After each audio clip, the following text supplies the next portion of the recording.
Prior to the 18th century, the main component of a peasant's diet was bread.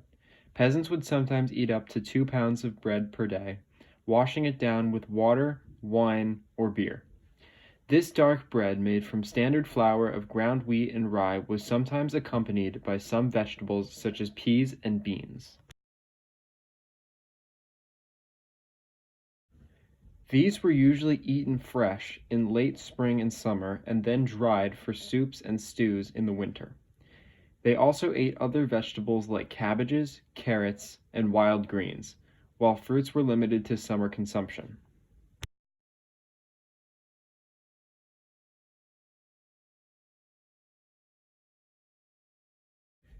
Milk was too precious to drink and turned into cheese and butter, which were sold to pay taxes and land rents. People in towns and cities had a more varied diet, with meat, vegetables, and fruits.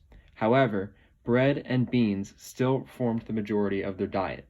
With the growth of market gardening and new methods of farming in the 18th century, people saw a larger variety of vegetables and foodstuffs introduced into their diets. The Columbian Exchange brought corn, squash, tomatoes, and above all, the potato. The potato was an invaluable addition to the peasant's diet since it had a higher caloric yield and was a better source of carbohydrates and vitamins.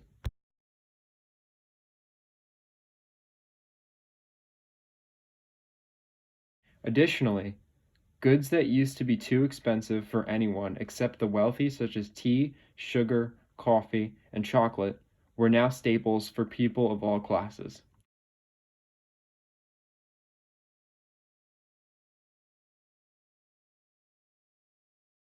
However, the gentry treated tea as a leisurely activity,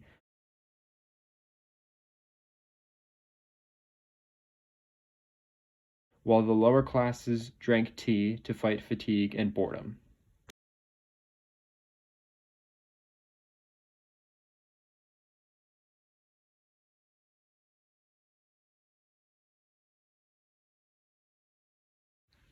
The consumer revolution of the 18th century was fueled in part by the rise of marketing among merchants who pioneered new methods of advertisement to increase demand.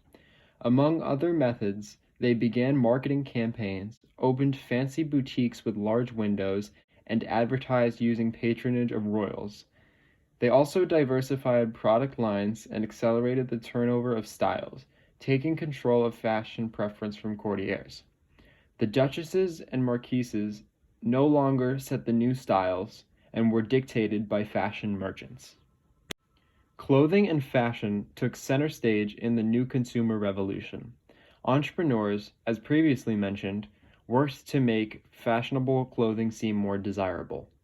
This new clothing was made affordable for everyone through the legions of women who joined textile and needle trades to lower prices and colonial economies who supplied cotton cloth and vegetable dyes. This challenged social order by blurring lines between social groups, as it became harder to identify people's class based only on appearance.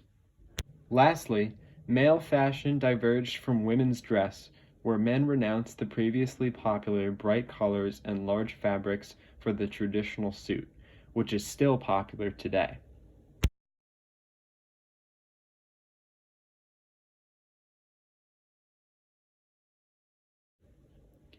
The consumer revolution also prompted new attitudes. In the past, most homes had few rooms which had multiple functions, and the same room was often used for sleeping, receiving friends, and working.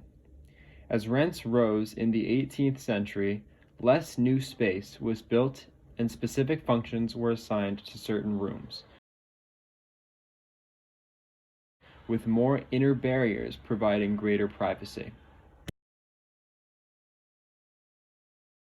Continuing with home life, while in the past meals were served in a common dish with everyone eating from the same pot, by the 18th century, nearly all homes had cutlery and dishes for everyone.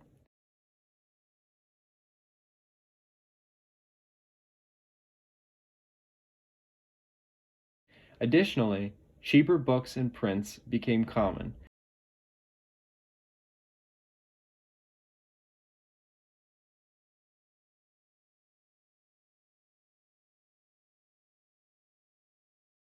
and transparent glass let in more light.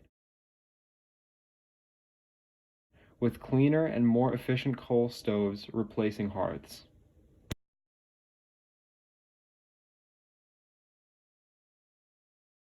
On the streets, city lighting made walking safer at night, and officials worked to clean up trash.